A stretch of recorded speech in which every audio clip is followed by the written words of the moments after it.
Agora eu falei bom dia, falei certo. Quem aqui gosta de assistir Netflix? Vamos junto. Maria levanta mais alto que eu, né? Ela gosta de assistir dorama às vezes. Porque de drama basta a vida real, não? Basta ter que resolver os problemas. Então, teve uma série na Netflix que foi lançada há um tempo atrás de como se tornar um tirano.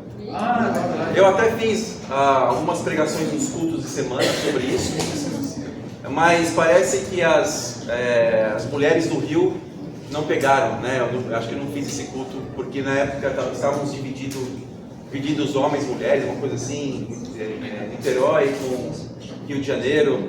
Eu não lembro muito bem, só sei que eu fiz uma pregação sobre como se tornar um caído. Então esse é o tema da pregação de hoje. Como cair da fé, amém? Essa série da Netflix, Como se tornar um tirano, é uma série que explica que se você quiser ser um tirano, você tem que ter algumas características específicas. Daí ele cita alguns tiranos da época ali, não? Pessoas bem conhecidas. E na verdade é uma série que ensina como ser algo mal para você não ser algo mal, obviamente, não? Então essa pregação vai ser a mesma coisa, como cair da fé, para você não cair da fé, amém? Para você não abandonar a Deus e sim se aproximar de Deus. Vamos começar com uma oração. É uma psicologia reversa, né? Vamos lá.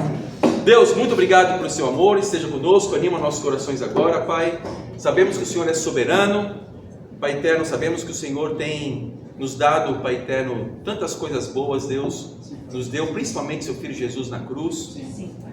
É por causa dele que nós estamos aqui, é isso que nos motiva, Pai, podemos estar debaixo, Pai eterno, da sua graça, Pai, da sua misericórdia, por meio de Jesus, não porque nós merecemos. E isso nos move, Pai, a trabalharmos duro, Pai, para que possamos ver muitas pessoas sendo salvas, para que possamos vencer o pecado dia a dia. Obrigado por tudo, esteja conosco, proteja cada um de nós, tenha misericórdia de nós, Pai. E ajuda-nos agora, Pai eterno, através de alguns exemplos negativos que nós veremos na Bíblia. Ajuda-nos a que tenhamos pressa, urgência, Pai, de fazermos aquilo que agrada ao Senhor, não que agrada necessariamente somente o nosso coração, Pai, mas sim que agrada ao Senhor, em vez de agradarmos o mundo. Obrigado por tudo, esteja conosco, em nome de Jesus que oramos e agradecemos. Amém? Amém. Vamos lá, irmãos, vamos abrir então a Bíblia em 2 Samuel, capítulo 13, versículo 1. Eu já dei um spoiler de um dos pontos, eu fiz um spoiler de um dos pontos da pregação, dos homens na pregação dessa última quinta-feira agora, mas são 4 pontos, bem rápidos, amém? Mas que vai nos ajudar muito. E por que eu estou fazendo essa pregação de domingo e não durante a semana? Ainda que tratemos de coisas que dizem respeito bastante a quem já é discípulo, porque existem muitas coisas aqui que também podem ser aplicadas a quem não é discípulo e quer ser um discípulo, está nos visitando hoje também, amém?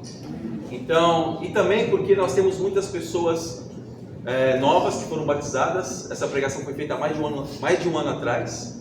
Então acredito que possamos tirar muitas coisas positivas aqui, apesar do título ser negativo, amém? Como cair da fé, é uma coisa que chama atenção.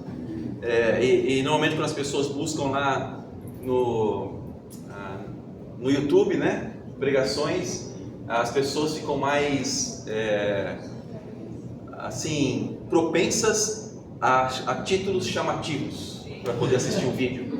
E eu acredito que essa pregação também vai para a internet, né? Então talvez seja uma tentativa aí de ter mais visualização. Nós temos pouquíssimas visualizações, então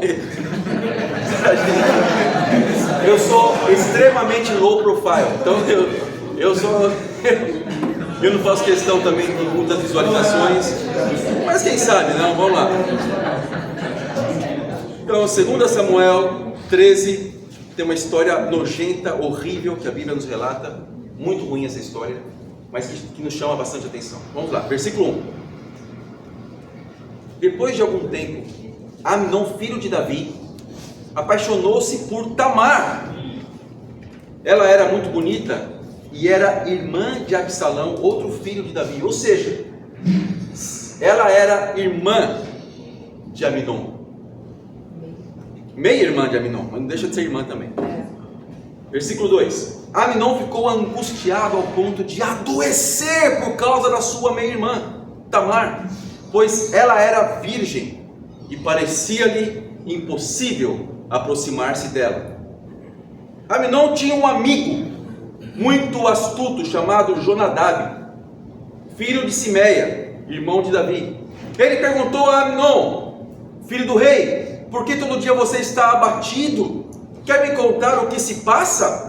Amnon lhe disse: estou apaixonado por Tamar, irmã do meu irmão Absalão. Vê que ele não fala minha meia-irmã, entende? É irmã do meu irmão Absalão. Versículo 5. Vá para a cama e finge estar doente. Olha só o conselho do amigo dele. Disse Jonadab: quando seu pai vier visitá-lo, diga-lhe: permite que minha irmã Tamar venha dar-me de comer. Gostaria que ela preparasse comida aqui mesmo e me servisse, assim poderei vê-la. Amnon aceitou a ideia e deitou-se, fingindo-se doente. Quando o rei foi visitá-lo, Amnon lhe disse: eu gostaria que minha irmã Tamar viesse e preparasse 2 bolos aqui mesmo e me servisse. Davi mandou dizer a Tamar no palácio: vá à casa de seu irmão Amnon e prepare algo para ele comer.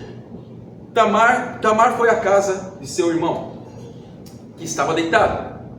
Ela amassou a farinha, preparou os bolos na presença dele e os assou. Depois pegou a assadeira e lhe serviu os bolos, mas ele não quis comer. Então Amnon deu ordem para que todos saíssem, e depois que todos saíram, disse a Tamar: traga os bolos e sirva-me aqui no meu quarto.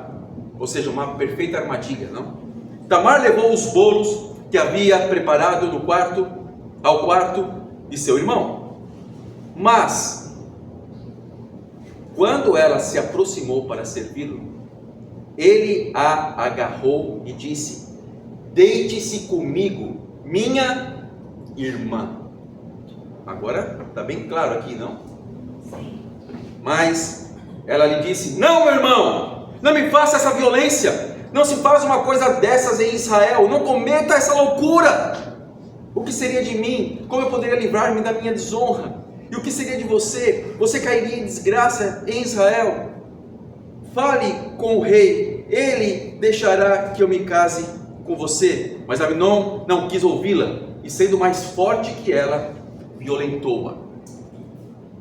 Logo depois, olha que interessante, Amnon sentiu uma forte aversão por ela, mais forte que a paixão que sentira. Uau!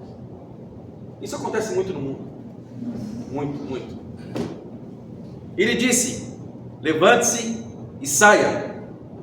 Mas ela lhe disse, não o que acontece no mundo de irmãos terem relações com irmãs, mas pessoas sentirem aversão depois de cometerem uma imoralidade sexual, principalmente os homens.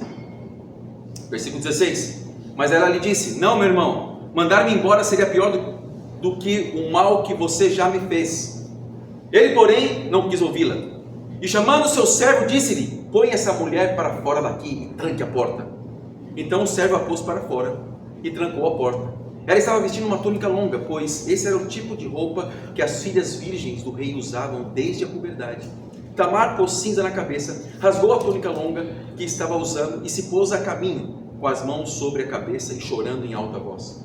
Absalão, seu irmão, lhe perguntou: seu irmão Amnon lhe fez algum mal? Acalme-se, minha irmã, ele é seu irmão, não se deixe dominar pela angústia. E Tamar, muito triste, ficou na casa de seu irmão Absalão. Ao saber disso, de tudo isso, o rei Davi ficou indignado. E Absalão não falou nada com Amnon, nem bem, nem mal, embora o odiasse por ter violentado sua irmã Tamar. Olha que interessante isso. Guarda bem esse versículo aqui de Absalão. 2 anos depois, quando os tosqueadores de ovelhas de Absalão estavam em Baal-Hazor, perto da fronteira de Efraim, Absalão convidou todos os filhos do rei para se reunirem com ele. Absalão foi ao rei e lhe disse: eu, teu servo, estou tosqueando as ovelhas e gostaria que o rei e os seus conselheiros estivessem comigo. Respondeu o rei: não, meu filho, não iremos todos, pois isso seria um peso para você. Embora Absalão insistisse, ele se recusou a ir, mas o abençoou. Uau! Então Absalão lhe disse: se não queres ir, permite, por favor, que o meu irmão Amnon vá conosco. O rei perguntou: por que ele iria com você? Mas Absalão insistiu tanto que o rei acabou deixando que Amnon e os seus outros filhos fossem com ele. Absalão ordenou aos seus homens: ouçam, quando Amnon estiver embriagado de vinho e eu disser: matem Amnon, vocês o matarão. Não tenham medo, eu assumo a responsabilidade, sejam fortes e corajosos. Assim, os homens de Absalão mataram Amnon, obedecendo às suas ordens. Então todos os filhos do rei montaram em suas mulas e fugiram. Estando eles ainda a caminho, chegou a seguinte notícia ao rei: Absalão matou todos os teus filhos, nenhum deles escapou. Não é uma verdade, né? Versículo 31. O rei levantou-se, rasgou suas vestes, prostrou-se rosto em terra, e todos os conselheiros que estavam com ele também rasgaram as vestes. Mas Jonadab, filho de Simeia, irmão de Davi, disse: não pense o meu senhor que mataram todos os seus filhos, somente Amnon foi morto. Mas essa era a intenção de Absalão, desde o dia em que Amnon violentou Tamar, irmã dele. O rei, meu senhor, não deve acreditar em que todos os seus filhos estão mortos, apenas Amnon morreu. Enquanto isso, Absalão fugiu. Nesse meio tempo, a sentinela viu muita gente que vinha pela estrada de Oronaim, descendo pela encosta da colina, e disse ao rei: vejo homens vindo pela estrada de Oronaim, na encosta da colina. E Jonadab disse ao rei: são os filhos do rei. Aconteceu como o teu servo disse. Veja bem, Jonadab se colocava como servo do rei, não, e disse uma verdade aqui, confortou o coração do rei. Versículo 36, acabando de falar, os filhos do rei chegaram, chorando em alta voz. Também o rei e todos os seus conselheiros choraram muito. Absalão fugiu para o território de Talmai, filho de Amiúde, rei de Gesur. E o rei Davi pranteava por seu filho todos os dias. Depois que Absalão fugiu para Gesur, e lá permaneceu 3 anos, a ira do rei contra Absalão cessou, pois ele se sentia consolado da morte de Amnon. Uau, que história cheia de coisas que causam indignação no nosso coração, não? Temos muito material aqui. Então, muito mais do que 4 pontos da pregação, poderíamos fazer inúmeros pontos aqui, para inúmeras situações que acontecem em nossa vida. Que história horrível! O que se pode passar na cabeça de um discípulo antes de abandonar a Deus? O que se pode passar na cabeça de uma pessoa para que ela não se aproxime de Deus? Quais são as nuances, quais são os detalhes que nós podemos pegar nesse texto para embasar sentimentos, para embasar nossas razões, nossos conceitos sobre as coisas? Existem muitos. Então, e a minha intenção, irmãos, é que nós consigamos extrair o máximo de coisas que possam chamar a nossa atenção, chamar a sua atenção hoje de manhã, amém? Primeira coisa que nós vemos aqui logo de cara: se você quer cair da fé, ou se você não quer se aproximar de Deus, ou se você quer se tornar um tirano mesmo, não domine seus pensamentos. Não domine seus pensamentos. Versículo 1 e versículo 2 deixa muito claro isso. Amnon ficou doente porque ele não dominou, não tinha domínio próprio sobre os seus pensamentos. Fala que depois de algum tempo, ele se apaixonou pela irmã, porque ela era muito bonita, e começou a ficar angustiado, a ponto de quê? De adoecer. Se nós não dominamos nossos pensamentos, os pensamentos vão nos dominar. Se são pensamentos ruins, o que é ruim vai dominar cada um de nós. Então eu me lembro, na minha juventude, muitos anos atrás, eu nem era discípulo ainda, eu não conhecia, eu não lia a Bíblia com frequência, eu não era um cristão, ainda que eu pensava que eu era cristão. Existia uma coisa que me adoecia muito. Eu não aguentava ficar sexta-feira e sábado em casa. Era uma coisa que se eu passasse uma sexta-feira em casa, é muito provável que ou eu estava doente, ou eu estava muito triste, o que era uma raridade. Então, porque todos os meus amigos saíam na sexta-feira, no sábado, e eu ia ficar em casa. Eu trabalhava a semana inteira, então sexta-feira à noite eu tinha que sair, eu tinha que fazer alguma coisa ruim. E muitas vezes acontecia o que aconteceu aqui. Não o fato de me relacionar com irmã, mas o fato de me relacionar com mulheres e depois não querer mais saber dessas mulheres que eu me relacionava no mundo. Por quê? Porque elas também não queriam saber. Então, porque era uma coisa que no fundo existia uma consciência. Eu tinha uma consciência que alguma coisa estava errada e eu não conseguia preencher o vazio que eu achava que eu conseguia preencher. Então assim acontece no mundo. Homens e mulheres buscam ter relacionamento sexual antes do casamento para tentar se preencher de alguma coisa. Então são relacionamentos muitas vezes casuais. E depois o que acontece, a pessoa vê que não se preencheu, viu que aquilo lá não cumpriu com as suas próprias expectativas e acaba ficando com raiva. Não que a pessoa tem raiva necessariamente todas as vezes da pessoa, ela tem raiva da situação e não quer mais ver a pessoa. Então, eu tinha esse tipo de sentimento muitas vezes. Por quê? Porque eu não dominava meus pensamentos. Então existe um princípio aqui: se nós não dominamos os pensamentos vão o quê? Nos dominar.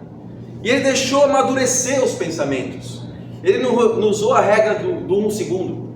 Não. Quando vem um pensamento ruim, nesse segundo que vem eu já começo a orar em silêncio a Deus e já tiro da minha cabeça. Assim é uma pessoa espiritual.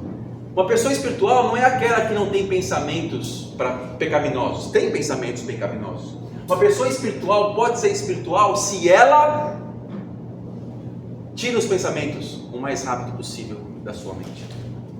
Essa é a diferença. O que faz uma pessoa ser espiritual? Uma das coisas que faz alguém ser espiritual é a velocidade com a qual ela tira os pensamentos ruins da mente. É isso. Amém? Então, quer ser espiritual, meu irmão, minha irmã? Tire rápido os pensamentos da sua mente quando esses pensamentos fazem mal a você. Tire rápido, por quê? Porque isso pode fazer com que você adoeça. Pode ser um gatilho para que você possa até desenvolver algum tipo de transtorno. Alguma tendência que talvez nós já tenhamos de ter algum tipo de transtorno. Se a gente não tira rápido os pensamentos, deixamos lá a coisa fermentar, a coisa ganhar corpo na nossa cabeça, coisas ruins podem acontecer. Assim aconteceu com Aminon. Ele deixou, nesse caso aqui foi em relação à imoralidade sexual. Ele deixou os pensamentos dominarem a mente dele. Então você quer cair da fé? Ou você não quer se aproximar de Deus? Você quer se tornar um tirano aos olhos de Deus? Não domine seus pensamentos. Duas coisas. Segunda coisa, segundo ponto. Crie mecanismos para proteger seu pecadinho de estimação. Uma vez que você não tirou da cabeça, aqueles pensamentos começam a perturbar.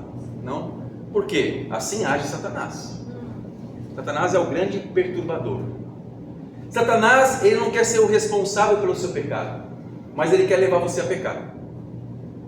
Sabe aquela pessoa que fica instigando você para que você faça uma coisa errada, e depois que você faz aquilo errado, a sua consciência começa a ter culpa daquilo? O que Satanás faz? Ele atravessa a rua, vai para o outro lado, na outra calçada, e fica olhando e saboreando você triste. Assim é Satanás. Então, e daí, uma vez que nós alimentamos pensamentos ruins, nós começamos a criar, em vez de nos arrependermos, confessarmos o pecado para podermos sair dessa, o que acontece é que muitas vezes criamos mecanismos para justificar o porquê eu sou assim, o porquê eu caí em pecado. Existem até denominações religiosas que se autodenominam igrejas, onde a doutrina é voltada para algum tipo de pecado. Sabia disso? Onde a doutrina dessa igreja, em vez de ajudar as pessoas a se arrependerem dos seus pecados, protegem alguns tipos de pecado. Mas, biblicamente falando, não podemos ser assim. Amém? Isso aconteceu do versículo 3 ao versículo 6 aqui. Nós vemos isso também claramente aqui, irmãos. Fala que ele tinha um amigo astuto, não? Jonadab, e ele perguntou a Aminon: filho do rei, por que todo dia você está abatido? E daí o que acontece é que criaram ali um mecanismo para que o pecado pudesse acontecer. Então, o que Jonadab fez? Ele validou o pecado de Aminon. Ele não viu o pecado e falou assim: isso está errado. Não, ele validou o pecado. Uma coisa é nós validarmos as pessoas para que elas se sintam confortáveis e bem para poder falar do coração. Outra coisa é validar pecado. É falar que o pecado está certo e criar um mecanismo para que esse pecado possa prosperar. É o que aconteceu aqui. Criar uma história, cria uma narrativa sobre o pecado. Então, manipule uma situação, finja estar doente, finja que você é vítima, finja que você não consegue, finja que você já tentou e não conseguiu, e sempre está tentando a sua vida cristã inteira e não conseguiu se livrar de alguma coisa. Você é muito fraco, a carne é fraca, e esqueça que o Espírito é forte para superar as coisas da carne. Seja autopiedoso, admita a sua fraqueza, mas negue o poder de Deus para te levantar. Crie mecanismos para o seu pecado de estimação. É isso que você tem? Mecanismos? Quais são os mecanismos dos seus pecados? Número 3. Número 3. Tem um monte de folha aqui. Vamos lá. Número 3. Ajude alguém a não ser espiritual. Ajude alguém a não ser espiritual. Qual que era a perspectiva de Jonadab? Além de ajudar Aminon a criar um mecanismo contra o pecado, o que ele fez ele ajudou também Aminon a não ser espiritual numa determinada situação. E como que ele ajudou uma pessoa a não ser espiritual? Não lidando com o pecado. Então ele apresentou aqui uma solução bem interessante. Não, ele foi bem criativo aqui. Finja que está doente para que ela possa ir para o seu quarto. Lá você aproveita dela, não? Infelizmente. Vamos ver essa ajuda que podemos dar a algumas pessoas para não serem espirituais sobre duas perspectivas. A primeira perspectiva sobre a perspectiva de Jonadab, que está no versículo 5, que prezou mais a sua amizade pessoal do que levar alguém até a amizade com Deus. E às vezes eu percebo isso no nosso meio. Pessoas que aparentemente são amigas umas das outras, e por ter essa amizade, quando o seu amigo está pisando na bola em alguma situação, ficamos mais propensos a quê? A criar mecanismos para que essa pessoa não se sinta mal comigo, mas ela possa prosperar no seu pecado, sem precisar. Não sei se você está entendendo o que eu estou falando. Sim. Não, onde a pessoa preza mais a amizade do que a justiça de Deus, e acha que isso é amor. Então, não enxergue espiritualmente, fique com raiva das pessoas que fizeram alguma injustiça com seu amigo. Não ajude a entender espiritualmente que Deus permitiu aquilo na sua soberania para que essa pessoa pudesse se arrepender de algum tipo de pecado, porque muitas vezes nós sofremos injustiças. Os discípulos sofreram muitas injustiças no primeiro século. Jesus sofreu muita injustiça, e se você quer ser um discípulo de Jesus, você vai sofrer muitas injustiças também. O ponto é, qual a minha capacidade de resiliência? Qual a minha capacidade de lidar com isso, entendendo que isso é permitido por Deus para que eu possa crescer espiritualmente? E se nós temos um amigo que não nos ajuda, mas alimenta pensamentos ruins, alimenta críticas sobre situações e não nos incentiva a lidarmos com situações do nosso coração, acontece que nós estamos ajudando alguém a não ser espiritual. Vai ser uma questão de tempo para que os dois abandonem a Deus e se tornem tiranos aos olhos de Deus. Interessante isso, não? Então, ajude alguém a não ser espiritual. Qual a segunda perspectiva disso? A perspectiva de Davi. Não sei se você percebeu isso no versículo 7. Vamos lá, olha que interessante. O versículo 7 fala assim: Davi mandou dizer a Tamar no palácio: vá à casa de seu irmão Aminon e prepare algo para ele comer. O que acontece com Davi? Davi caiu também na armadilha. Davi, que poderia ser espiritual aqui, não? Ele foi, talvez ele tenha sido omisso com o seu filho Aminon, a ponto de não conhecer o caráter dele, a ponto de não se envolver com ele suficientemente e não perceber as suas artimanhas. Ele foi muito impessoal com o filho dele. Se Davi orasse para que Aminon pudesse se arrepender alguma vez na vida dele, se Davi orasse por ele e cuidasse dele, saberia de suas tendências pecaminosas e não mandaria chamar sua filha Tamar para essa armadilha.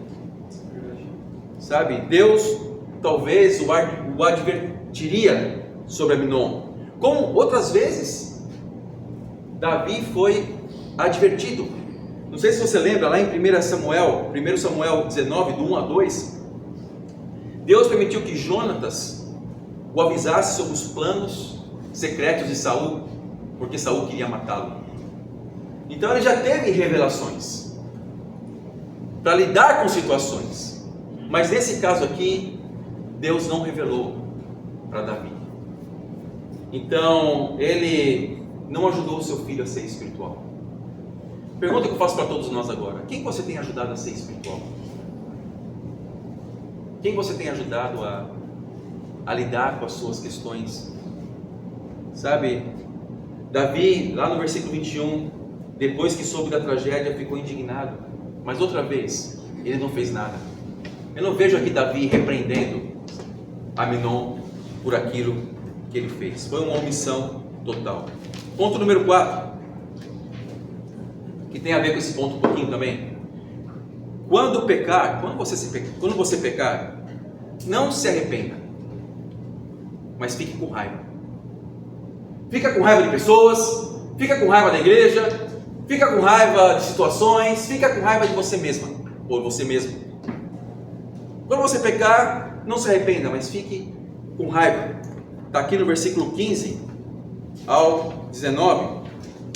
Está muito claro aqui, não? Logo depois que Aminon sentiu uma forte aversão por ela, daí ele ficou com raiva dela, não? E mandou trancar a porta, não queria mais vê-la de jeito nenhum.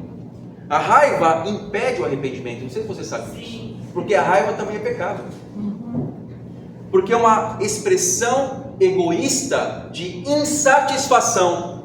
Nós não estamos satisfeitos consigo mesmo, tá certo? Com nós mesmos. Eu olho para a professora aqui. Quanto mais raiva temos durante o dia, é porque talvez mais pecados não estamos querendo resolver e se arrepender. É isso. Tenha raiva da pessoa que corrige você. Tenha raiva da Bíblia, mesmo que você não admita isso. Você quer cair da fé? Tenha raiva. Não estou dizendo uma indignação justa, como Jesus no pátio do templo expulsando os mercadores. Eu estou dizendo raiva como uma defesa para não se arrepender. Bem diferente de Jesus na cruz, não? Que foi até o fim sem se queixar. Por quê? Porque ele pensou em cada um de nós. Ao contrário, ele salvou o ladrão que estava ao lado dele. Então isso é o que nos motiva, irmãos. Porque se nós temos esse nome de discípulos de Jesus, ou se você quer ser um discípulo de Jesus, temos que imitar Jesus nas situações difíceis. E nós mostramos que somos discípulos de Jesus, não porque nós temos a doutrina certa, porque estudamos a Bíblia com as pessoas. não porque nós entendemos o que é ser um discípulo, nós mostramos que somos discípulos de Jesus quando situações críticas acontecem na nossa vida. E daí podemos comparar, o que Jesus faria no meu lugar? Não. Então essa é a questão. Então quando pecar, não se arrependa, mas fique com raiva. Nós temos mais um ponto também. Se você quiser se tornar um tirano, seja como Jonadab, seja espiritual só às vezes. Sabe o que é isso? Seja espiritual para as pessoas verem que você é espiritual, mas no fundo, no seu íntimo, permita-se não se arrepender de pecados. O que é isso? É uma inconstância, instabilidade espiritual. Do versículo 3 ao versículo 5, Jonadab foi uma pessoa má. Ele engendrou um plano perverso para que Amnon cometesse aquele tipo de imoralidade sexual. Mas do versículo 32 ao 33, o que aconteceu? Ele foi uma pessoa, ele foi um amigo do rei. O que ele falou para o rei? Não, rei, os seus filhos não morreram, somente um morreu. Olha lá, rei, eles são vindo de cavalo. Ou seja, ele se colocou amigo do rei e consolador do rei. Eu acredito que Davi ficou muito feliz com o que Jonadab falou, que os filhos dele não morreram todos. O que é isso? É uma inconstância. Então, nós muitas vezes podemos moldar situações para que as pessoas não nos vejam como tão ruins assim, e em outras circunstâncias, de forma secreta, na maioria das vezes, nós temos outro tipo de atitude. É como a pessoa que quer vir aos cultos só no domingo, mas não quer ser um discípulo durante a semana. É como isso. Então, raramente vai no bate-papo bíblico, raramente vai no culto de semana, e esse culto de semana tivemos muito poucos homens. Então, mais um domingo, vamos lá, Renato, prega, vamos lá, anuncia a palavra. É isso. Eu vou fazer a minha fachada de discípulo aqui. Talvez mostre que o amor seu ao reino de Deus não é tudo isso. Você só marca a presença no domingo porque as pessoas precisam ver que você está bem. Entende? Então Jonadab foi assim. Ora ele era perverso, ora ele era um cara legal.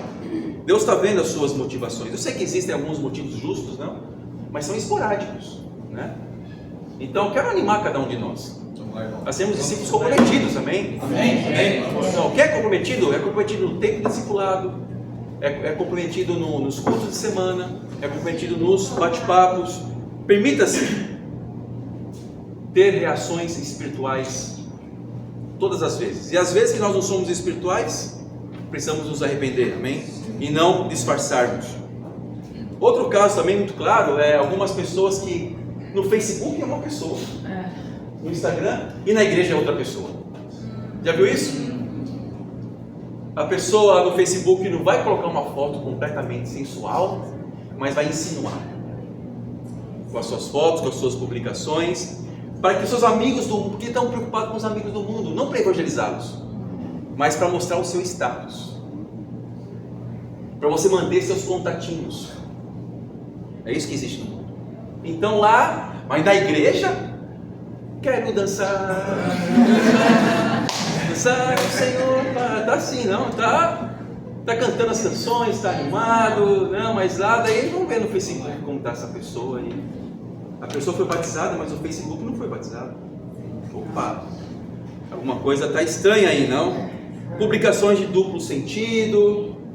Outra coisa também, pessoas que manipulam a Bíblia, reforçam só aquilo que está a seu favor e não exige que você deixe seus pecados de amargura, por exemplo. Então, se defende com a Bíblia. A Bíblia não é um livro para nós nos defendermos, irmãos. É para nós atacarmos. A Bíblia é uma espada. O que defende é o escudo, que é a fé. Mas a Bíblia é espada, e a Bíblia fala que é a espada do Espírito. Nós temos que atacar o pecado, porque a Bíblia fala que ela mesma corta, é como uma espada afiada dos dois lados. Corta. E quando você recebe um ferimento, você sente o quê? Dor! Ninguém é louco aqui de receber um ferimento. Ai, que legal, ai, tô feliz.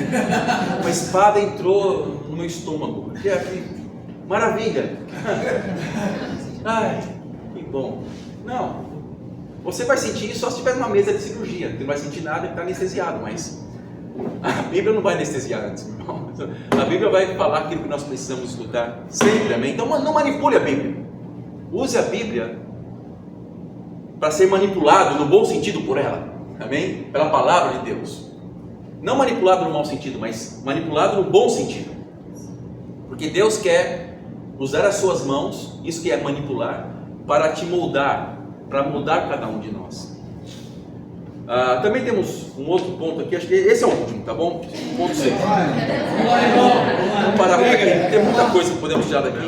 Outra coisa, persiga os discípulos. Persiga eles. Sabe, você está amargurado com alguma coisa? Está mal com alguma coisa no seu coração? Vamos fazer o seguinte, a culpa é do outro. Então eu quero aqui falar da outra pessoa para desviar a atenção de mim. Então toda vez que eu vejo pessoas críticas de forma negativa, porque crítica também pode ser bom. Qual a diferença entre estar crítico negativamente de crítico positivamente? Crítico negativamente é eu estou cheio de amargura e estou falando mal de alguém. Crítico positivamente, eu me sinto mal por ver meu irmão que eu amo tanto assim desse jeito. Então eu vou lá porque eu quero ajudar. Crítica negativa, me feriu, estou mal. Então, eu vou chamar outras pessoas para pensarem como eu penso, e eu vou falar, e eu vou estar com esse irmão para poder falar o quanto você me feriu, por isso que eu estou assim. Olha que interessante. Daí o que acontece? Quem está crítico amargo, e não crítico amoroso, mas crítico amargo, o que essa pessoa vai fazer? Vai começar a perseguir. De forma sorrateira, Absalão começou a contar meias verdades sobre Davi. Está aqui no capítulo 15. Ele se afastou e depois veio a ser um dos maiores perseguidores. No capítulo 15 você pode ver isso, de Davi. Ele perseguiu seu pai. Foi terrível. E mais, ele começou a contar meias verdades sobre Absalão. Então assim agem alguns que infelizmente abandonam a Deus. Se juntam numa falsa espiritualidade para ofender e levar meias verdades para justificar a sua morneza que não enxerga. Usam redes sociais às vezes para isso. Tem um coração perverso, mas não admite isso, porque você enxerga o que está de errado no outro, mas não quer. Nunca teve às vezes um tempo para poder ajudar o irmão, para poder falar: olha, puxa, eu vi que você errou. Eu vi que você precisa melhorar alguns aspectos. Às vezes eu até pergunto isso para meus discípulos, não? Porque eu estou longe do meu discipulador aqui, então eu preciso, né, de feedback. Como que eu estou? O que eu posso melhorar? Às vezes eu pergunto para eles. Eu não quero que eles se sintam intimidados comigo, amém? E o que acontece é que, no fundo, muitas pessoas estão cheias de pecado, mas o desejo de destilar a amargura é maior, e de querer uma justiça humana é maior. Então, você quer cair da fé? Destile a sua amargura, fique mal com as pessoas. Eu consigo identificar isso assim, Qualquer um tem Espírito de Deus aqui consegue identificar assim, quando a pessoa está falando com amargura, ou quando a pessoa está falando por amor porque quer ajudar. É muito fácil isso, porque quando a pessoa está falando com amargura, ela começa primeiro a destilar o veneno ao redor, a outras pessoas.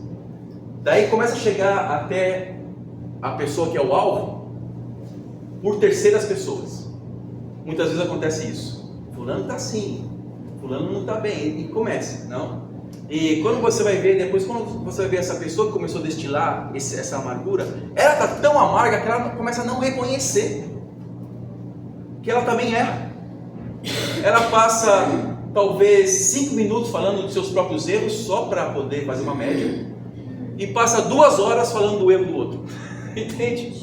Isso é claro, quando a pessoa ela não tem nem pelo tempo que a pessoa fala, você vê que tem alguma coisa errada ali. E até aí não conseguimos chegar no coração com a palavra de Deus. Às vezes nem a Bíblia é usada, somente situações, somente coisas, mas a pessoa não abre a Bíblia e justifica. Olha, eu vi que alguma coisa está assim, precisa ser mudada. Não abre a Bíblia para falar. Então, se alguém vai falar conosco alguma coisa sem usar a palavra de Deus, alguma coisa está errada também. Temos que usar a Bíblia, amém? Para lidar com as situações, porque a Bíblia é a espada. A espada do Espírito, e uma das características do Espírito é amor. É um fruto do Espírito. Amor, paciência, bondade, amabilidade, alegria, mansidão, domínio próprio. São coisas do Espírito de Deus. Então, se eu tenho que falar alguma coisa, eu vou falar, mas por amor. Eu vou talvez jejuar antes. Então, se eu estou com alguma tendência de estar com raiva, eu vou jejuar antes, mas eu vou falar. Isso serve para qualquer um, não só no discipulado, para qualquer coisa, qualquer situação que o Espírito de Deus nos alerta na igreja, no convívio. Então eu quero animar cada um de nós, amém? Amém. Animar a lidarmos as coisas de forma espiritual. Não siga esses passos acima, são apenas alertas que nos levam a uma reflexão. Talvez essa seja a primeira pregação que eu fiz na minha vida, ainda que eu tenha feito também um culto de semana, onde eu falo, não sigam esses pontos, tá bom? Então, é um anti-desafio. Então, eu não quero que você seja desafiado a fazer qualquer um desses pontos, mas faça exatamente o contrário. Por quê? Porque precisamos estar alertas e vigiar, porque o diabo está ao nosso redor. Ele anda como um leão, rugindo e procurando alguém que possa devorar. É o que está em 1 Pedro 5. E a Bíblia nos ensina a nós resistirmos ao diabo. E resistir não é uma coisa fácil. A Bíblia fala não só para resistirmos, mas para permanecermos firmes na fé. Permanecer também não é uma coisa fácil. Ficar é mais fácil. No sentido de estar é mais fácil. Talvez hoje eu vou ficar firme, então, mas daqui 5 horas não. Mas não, é permanecer firme, amém? É resistir. Por quê? Porque todos nós estamos passando por situações. Você não é a única pessoa que sofre injustiça. Você não é a única pessoa que é chamada para ter um compromisso total com Deus. Você não é a única pessoa que é chamada para estar alegre, feliz e a produzir o fruto do Espírito. Você não é a única pessoa. Todos nós estamos aqui. Todos nós passamos por situações muito difíceis. Então eu não quero quantificar se a sua é maior do que a do outro. Cada um aqui é diferente um do outro, tem dificuldades diferentes. Mas a premissa é a mesma para todos. Permaneçam firmes e resistam ao diabo, porque é a única coisa que nos resta nesse resto de vida que nós temos com Deus. E ajudemos uns aos outros e sejamos usados por Deus para alcançarmos muitas almas, e a Deus sejam dadas as glórias. Amém. Amém.